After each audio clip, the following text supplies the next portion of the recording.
Good morning, sir. So today I'll be discussing types of networks or network topologies.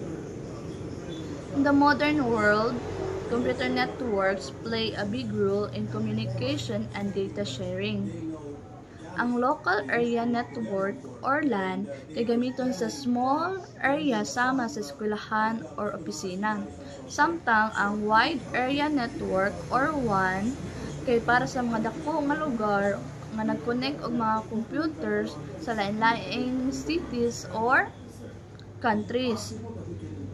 While ang metropolitan area network or MAN nga usually gamiton sa whole city. Ug ang personal area network PAN nga gigamit sa mga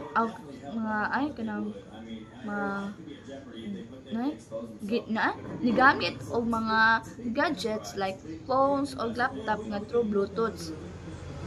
So when it comes to network topologies, mao ni ang paagi kung giunsa nila pag connect ang mga devices. So first ang star topology. Kay nay usa ka so first ang star topology nay usa ka central hub. So ang bus topology kay usa ra ang linya nga gi-share sa tanan.